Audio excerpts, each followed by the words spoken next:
I am walking. I am walking toward calm and shady places. I am walking toward the earth.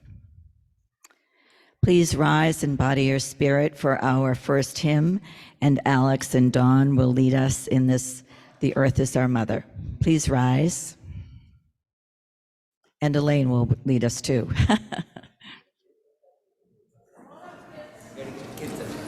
And our young people will lead us too. All right, see how it's gonna go. So you guys can take a drum, but you have to play, you have to watch Alex. Look on, and just get that.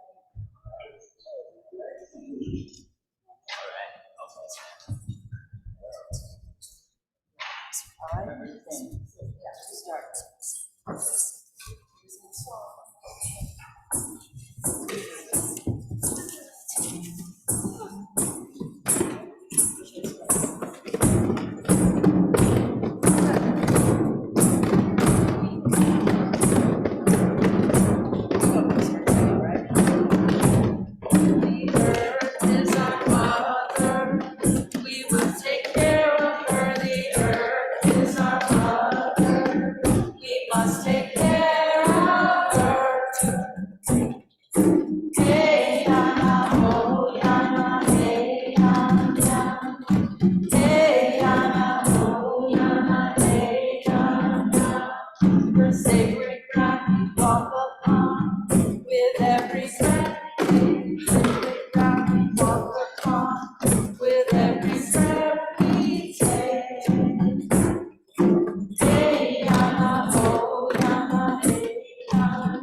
Beautiful, thank you. Please remain standing while Carol lights our chalice for us.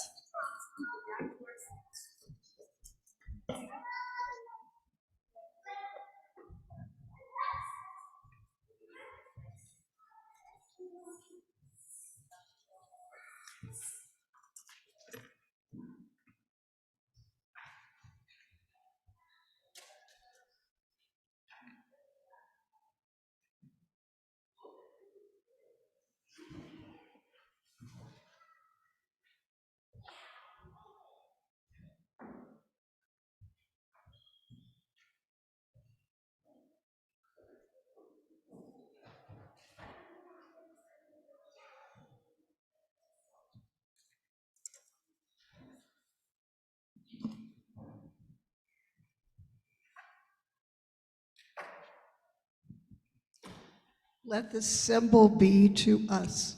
Let this flame be to us a symbol of the wholeness we seek. Its brightness dispelling gloom, lighting a path to faith and hope. Its glow reminding us of the sacred bonds that link us to all living things. Its radiance calling us to cast the light of freedom, justice, and peace upon all the world.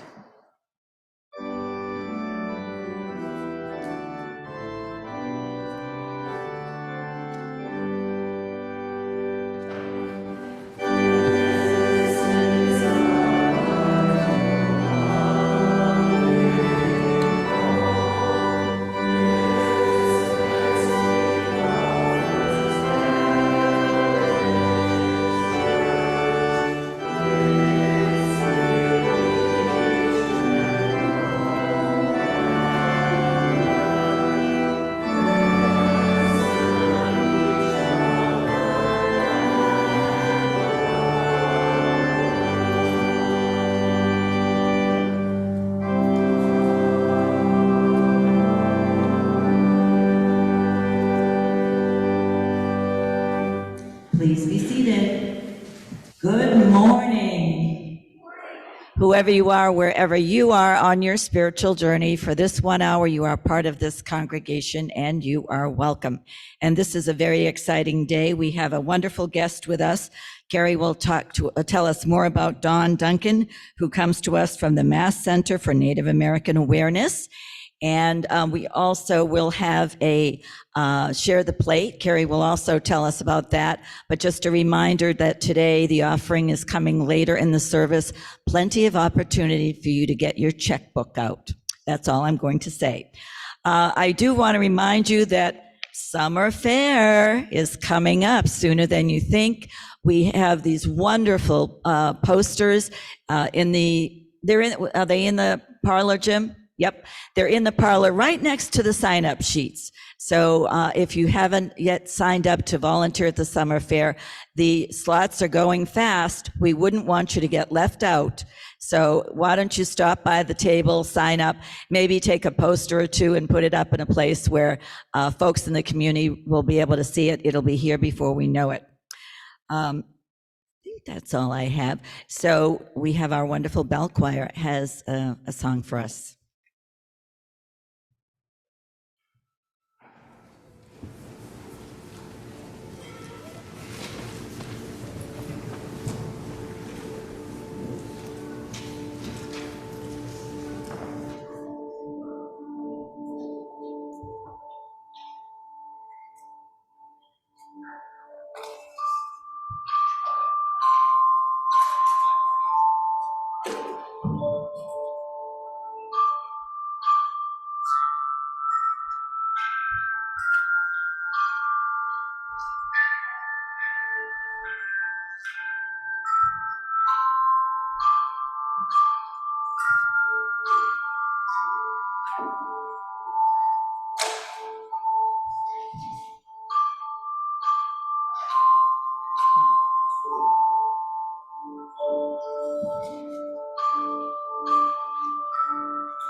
Thank you as always. And now we will say goodbye to our young people. How should we sing them out, Kate? Anyone who's in second grade on up is welcome to stay for the entire service. It's special, and I think there's a lot of you guys will really love it. And anybody who's in second grade on down, you can come with me, or first grade on down. Families can keep their own kids if they want. Lots of choices. Were you church? Lots of choices. Exactly. By young people who are choosing to go downstairs. I think some folks are still deciding. While our young people are going out, in the moment you'll hear Carrie Meyer from our Social Justice Committee talking about land acknowledgement. And I want to remind everybody that we will be having an open conversation about what you hear in this service at 11:30 in the parlor. So if you have questions or concerns that are raised by the land acknowledgement conversation here in the worship, please join us at 11:30. Here's Carrie.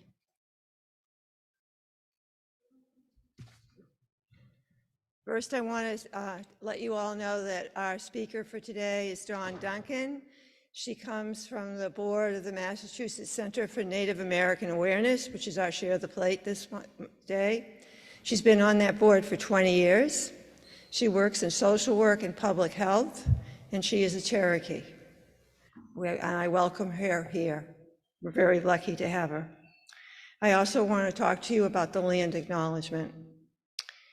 It is a simple, powerful, and way of showing respect for Indigenous peoples, their history and culture. It honors their connection to the land and explains how they lost land. It recommends taking action to support Native peoples. The Social Justice Committee decided 2 years ago to write a land acknowledgement. They formed a group of volunteers to do so. First, we read about the people who lived here, the Patuxet Wampanoag. We asked Tim Turner of Plymouth Patuxet Museum to speak to us at a service, and about their way of life and history, and he showed us many artifacts and described how they lived. We read about their history. Sadly, the Patuxet died from a plague brought here by English sailors between 1616 and 1619. The other Wampanoag tribes remained, but once the English moved here, they slowly got pushed further and further inland. In 1675 to 1676, there was a war which resulted in the death of most of the tribe. They died in battles, from massacres, and they were sold into slavery. Many died on the ships before they arrived where they were sent. Some were forced onto small reservations, and a group left on Clark's Island died from starvation. We also learned how they lived, and this is what I would most like to remember, before the English arrived. Champlain drew a map of the Plymouth Bay, as we call it, which is on the land acknowledgement. If you look at it, you can see their lands. They lived in this area for nearly 12,000 years. At first, as hunters and gatherers. About 1,600 years ago, they started to farm. They became farmers of corn, beans, and squash, with several varieties of each, so that they could ripen throughout the season. Families lived and farmed together in their fields. They had dug holes about 2 feet wide and 6 feet apart. They burned weeds and remains of former crops. They caught fish, the herring, I should say, and put baskets, put some of them into the holes to fertilize, as well as, and then covered the holes with earth and the ashes. Soon the corn grew upward, the beans twined around them, and the squash covered the area, keeping the moisture and the weeds out. This was done for generations. They never needed more land because they took such good care of it. They also cleared land for about 3 miles inland so that the deer could browse in the pasturage. They had groves of nut trees, oak, walnut, hickory, and beech. Near the many streams, berries grew, blueberry, blackberry, huckleberry, raspberry. The women and children cared for the fields, picked the berries, and collected the nuts. The men hunted for rabbits, woodchucks, and raccoons, ducks, geese, and partridge, and fished in the bay. In the winter, they moved inland for more warmth. There, the men hunted deer and bear and fished through holes cut in ponds. The women cooked stews and soups, using all of these foods as well as breads with flour from pounded corn and nuts, and squash, I should add. They used the hides of the animals for clothing and bedding. The men made stone tools and bone, needles, and fish hooks. They hollowed tree trunks for canoes, some up to long enough to carry 40 people. They were all tall and strong and healthy, with great stamina. Their land was good to them, and they were caring of the land. May we remember them as we accept this land acknowledgement. I would like to thank Liz Connors, Shirley Jenkins, Carol Robeson, Jean Penvin, and Donna Savicki for their help in creating this land acknowledgement. And thanks to all of you for being here. I hope to see you after the service in the question and answer. And before it, we will be have letters for you to sign and mail to your congressman to ask for Indigenous legislation to be passed. Thank you.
My contribution this morning is a reading from Robin Wall Kimmerer's Braiding Sweet Grass.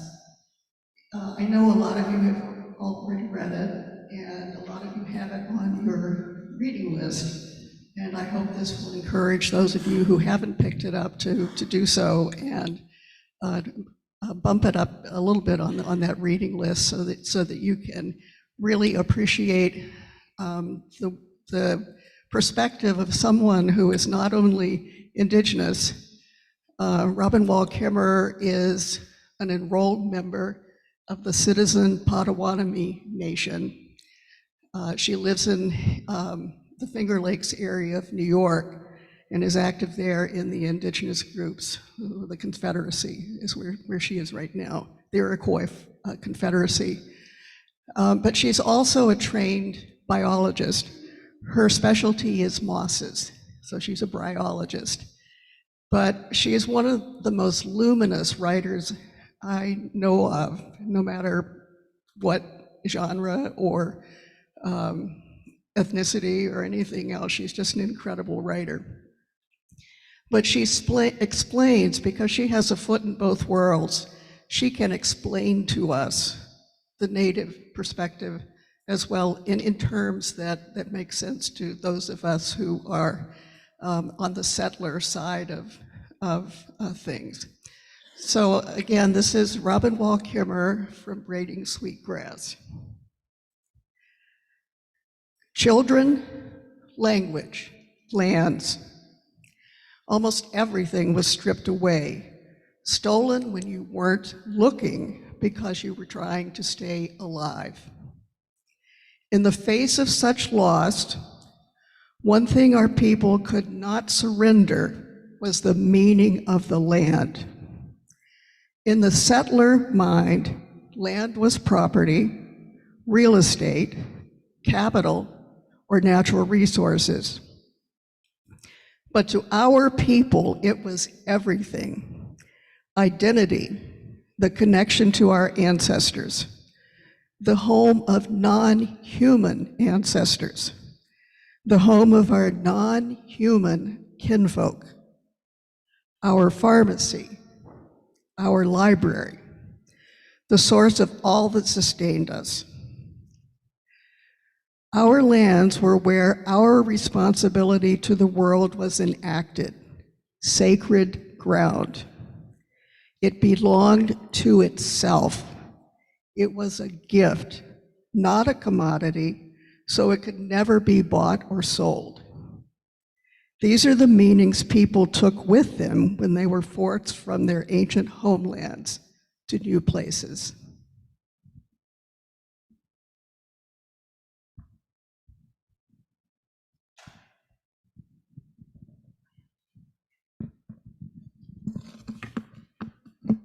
Next, we welcome Dawn Duncan. She'll speak to you. Yeah.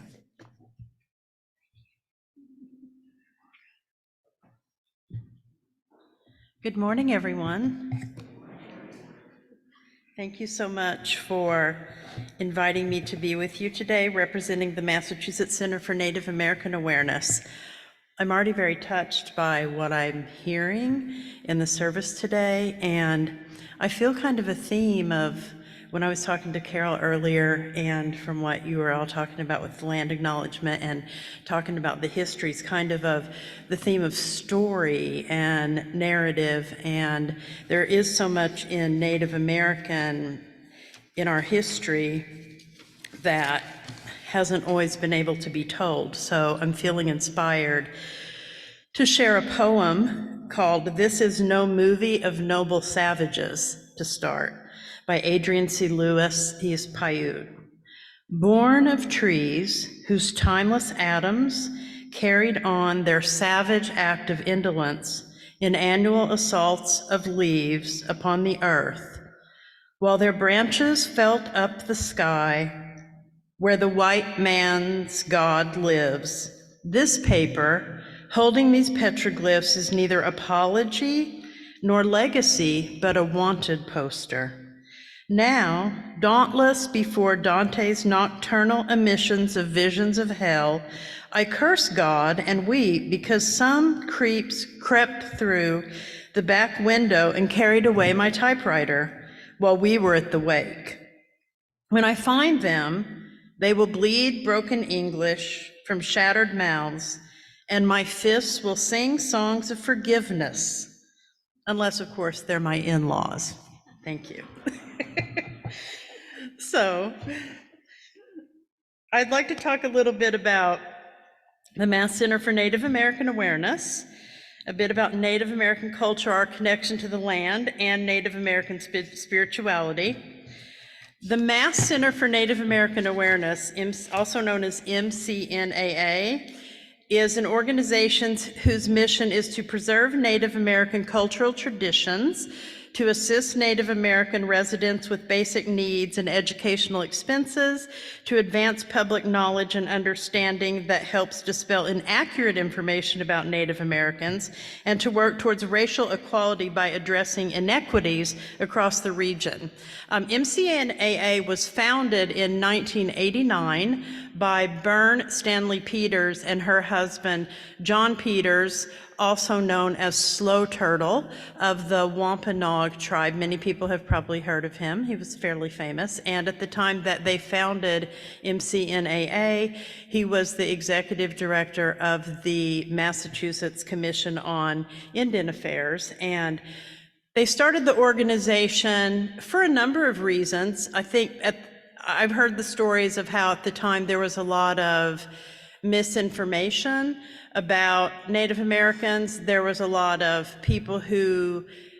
stereotypes, and a lot of people thought there were no Native Americans in Massachusetts. I thought the kind of stereotypes on TV and things was that all of the Native Americans were out west. So it started as a very small grassroots organization, and we remain very grassroots in the way that we develop and create our programs, that they usually stem from the needs that we see in the community, issues that we learn about, things that we need to address. So we continue to stay focused on that, although we're really happy. We've grown so much over the years from a very tiny organization to one now that I'm here. You guys found us and invited me here to speak, and we often get lots of requests to do talks. We get lots of grants. We get grants from all these organizations that find us and just give us money now.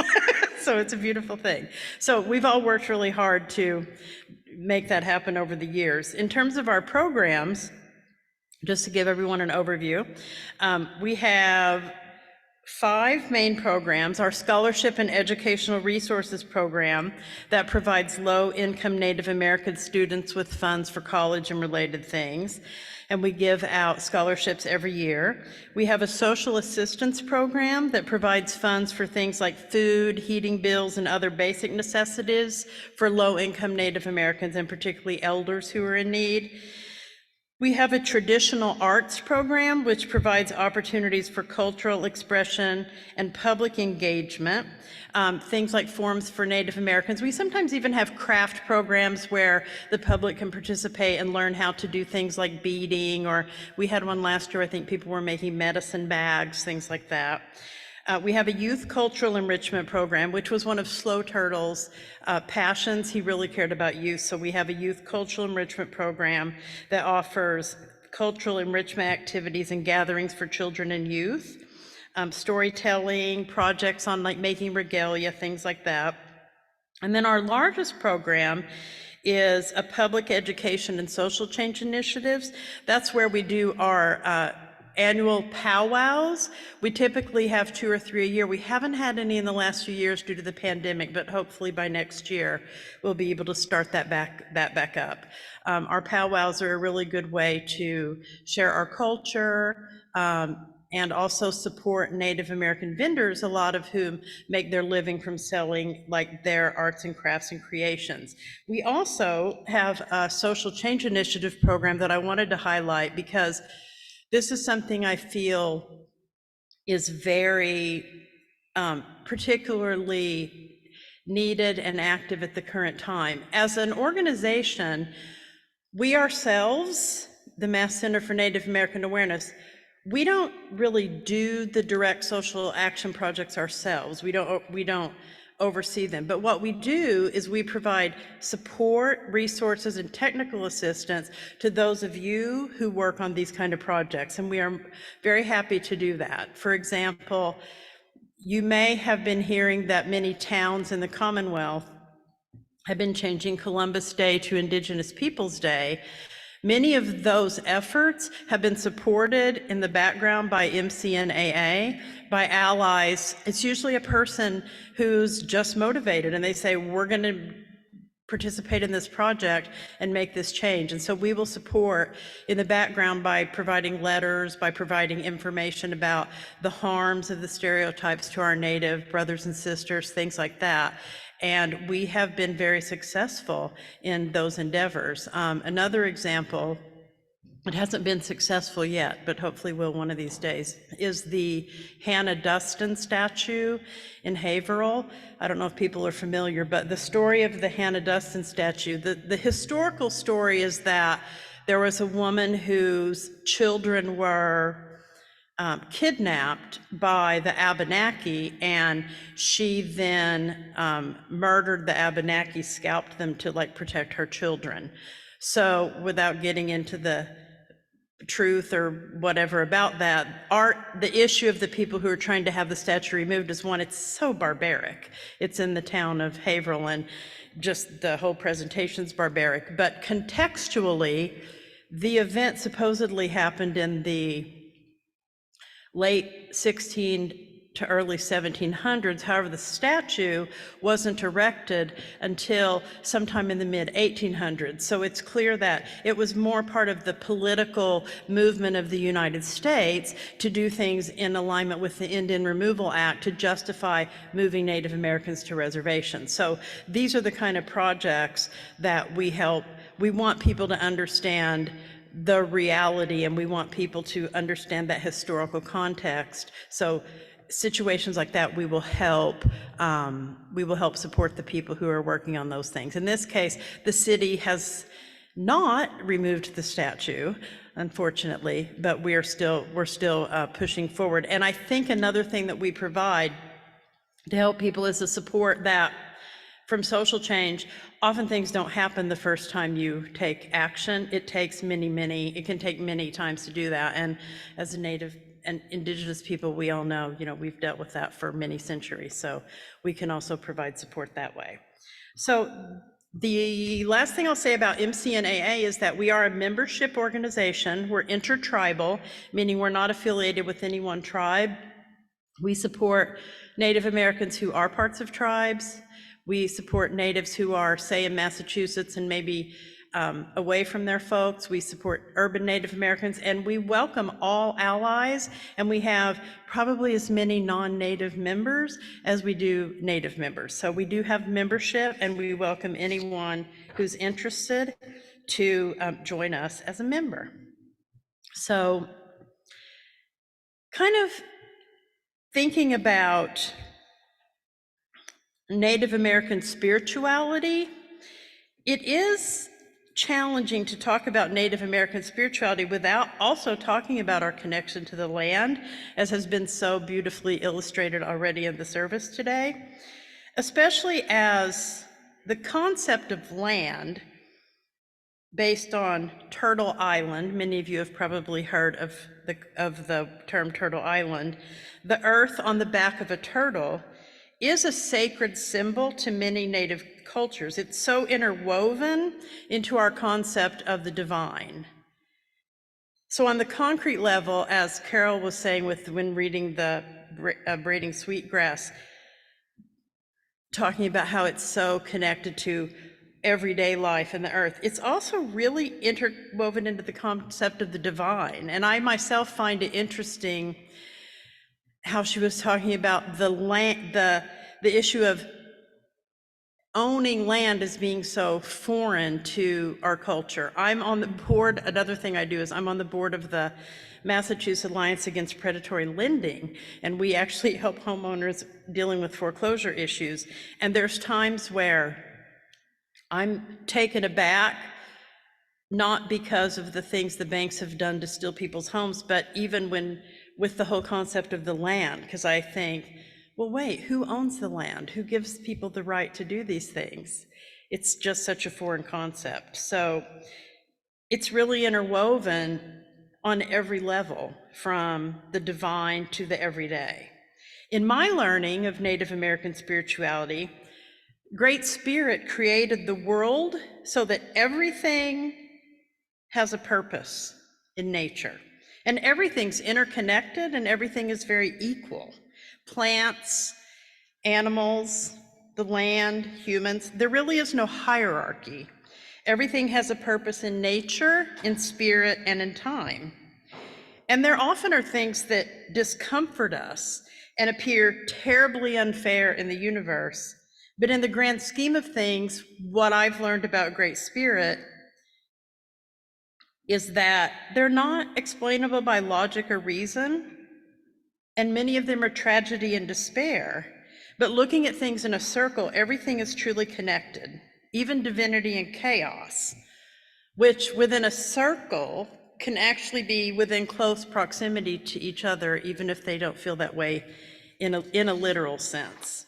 And as I mentioned, Turtle Island is a term commonly used by Indigenous people to describe our planet, Mother Earth. I find it interesting that many of us use the symbol of the turtle, since turtles are also among the creatures on Earth with the longest lifespan. The other thing about turtles is that when they fall over on their back, they need some help to right themselves. They can't actually do it all by themselves. Another name for Turtle Island is the Abenaki Toba Minahan. And we do know that Turtle Island, our Mother Earth, is suffering. And I really hope that our native spirituality can help us get back into balance. It just feels like it's time to do that, doesn't it? With everybody working together. The other symbol that I was thinking of in preparing for today was coyote, another symbol in Native American culture. Coyote's typically known as trickster in Native American mythology and stories of Native culture. He's like the foolish little guy that always is getting in some kind of trouble or mess, but he has no malice. He does everything for the right reason, and he tries to do the right thing. He just always messes everything up. He's often portrayed as sneaky and annoying because he will also like say things inappropriately, push people about things they don't really want to talk about.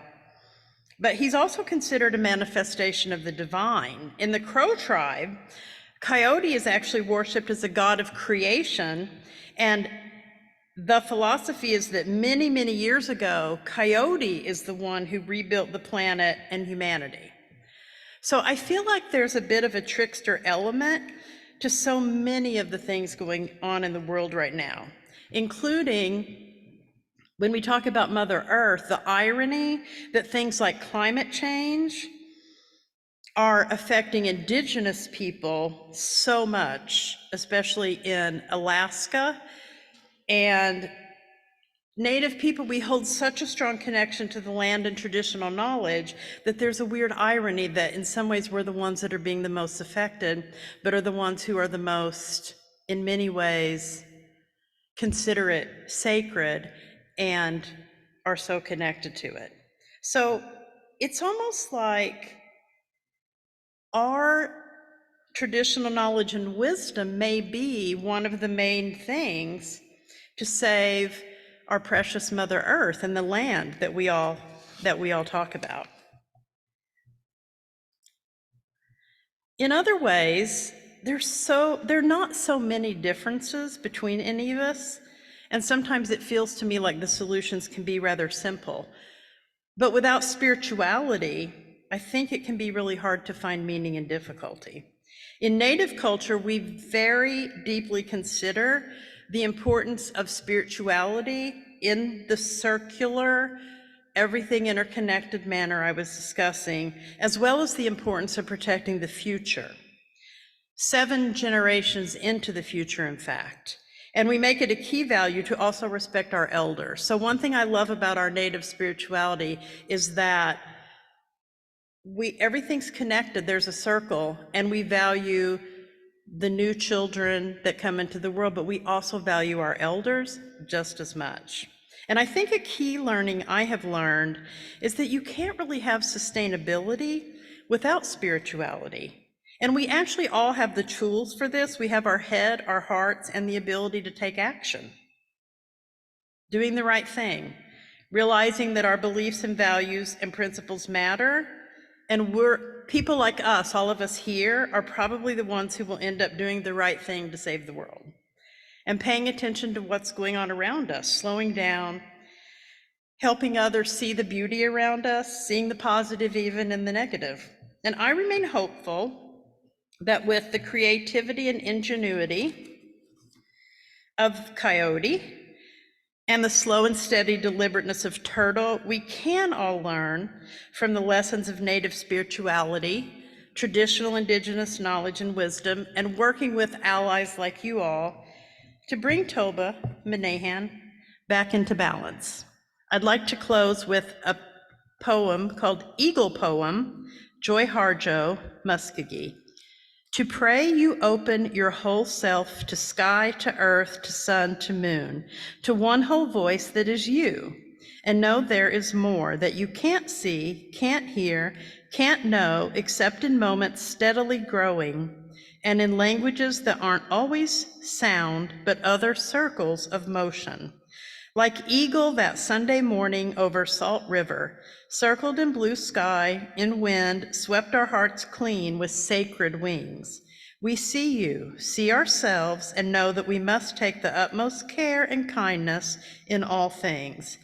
Breathe in, knowing we are made of all this, and breathe, knowing we are truly blessed because we were born, and die soon within a true circle of motion.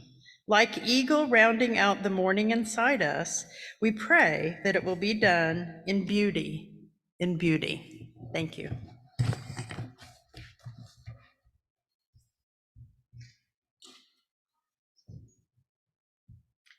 Thank you, Dawn.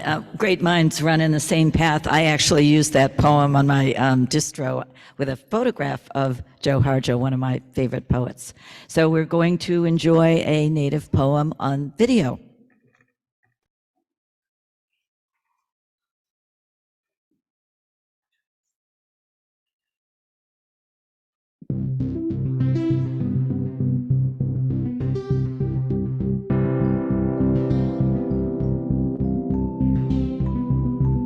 Thank you to Linda Hogan for curating this special series addressing the Poetry Coalition's theme, It is Burning, It is Dreaming, It is Waking Up, Poetry and Environmental Justice.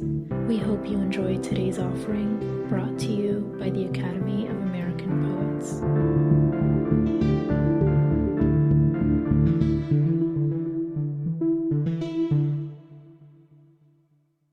This is Margaret Newton reading Nimwadan Akin, I Dream a World.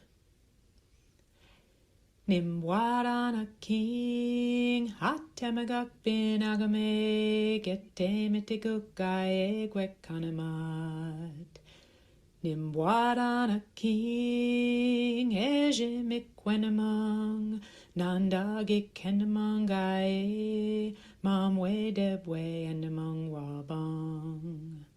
Nimwadan King, Ijibim Skobedek Gijigong, Wabandamang Nasab, Ga Ijini Bawit Wijibim Adazit.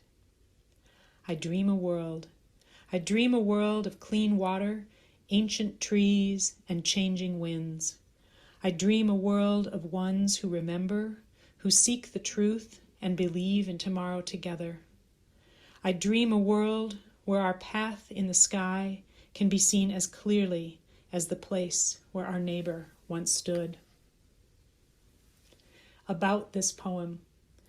This poem was written after hearing Kwame Alexander and Rachel Martin talk about Martin Luther King Jr.'s speech, I Have a Dream, which was inspired by Langston Hughes' poem, I Dream a World. With all we've lost and learned this past year and all that remains to be repaired, I thought perhaps we should all sit down and dream harder and more often, with more clarity and infinite diversity. The Poetry Coalition, an alliance of more than 25 independent poetry organizations across the United States, is addressing environmental justice in a series of nationwide programs from March through June. Every Saturday in March, Poem-A-Day will be curated by Linda Hogan, whose poem, Map, inspired this year's theme. The coalition and its programmatic efforts are supported by a major grant to the Academy of American Poets from the Andrew W. Mellon Foundation. Poem-A-Day is the original daily poetry series featuring new poems by today's poets. Learn more about the Poetry Coalition at poets.org.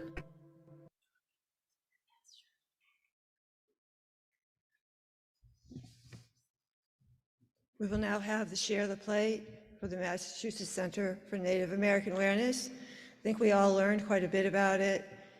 They do so much to help Native Americans and to teach more us about them and what we can do.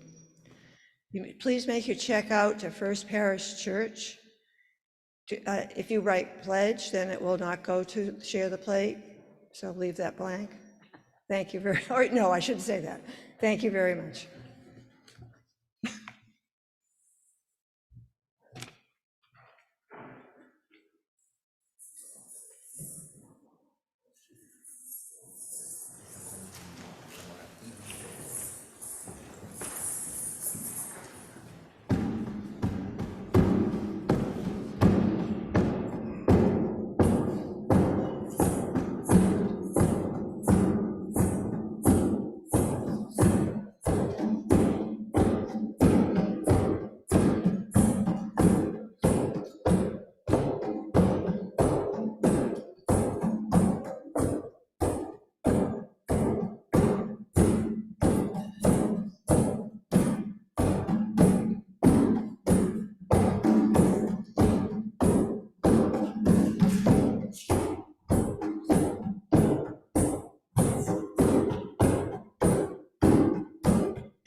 Thank you. We need a drumming circle here at First Parish. Thank you, Alex and Dawn. Please rise and body your spirit for our final hymn. It is in your teal hymnal. It is, oh, I'm sorry, it's in your regular hymnal, all the colors. Please rise, number 305.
Just deciding whether we were going to do the Spanish, but apparently not. We were noting how challenging it might have been. So our benediction is this poem, a Native American poem. It's entitled "To Our Mother Earth." Behold on Mother Earth the growing fields. Behold the promise of her fruitfulness. Truly her power gives she us. Give thanks to Mother Earth who lieth here. Behold on Mother Earth the spreading trees. Behold the promise of her fruitfulness. Behold on Mother Earth the running streams. Truly her power gives she us. Our thanks to Mother Earth who lieth here. Truly her power gives she us.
So until we meet again, may you be blessed. Now go be a blessing to the world. Coffee hour is right through this door. If you're new and you use a red cup, we will speak with you and get to know you a little bit.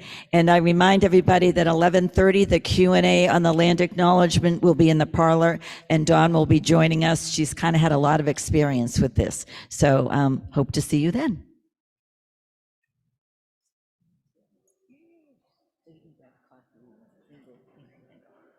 God knows what kind of goodies we have, but they're usually good. My ex-husband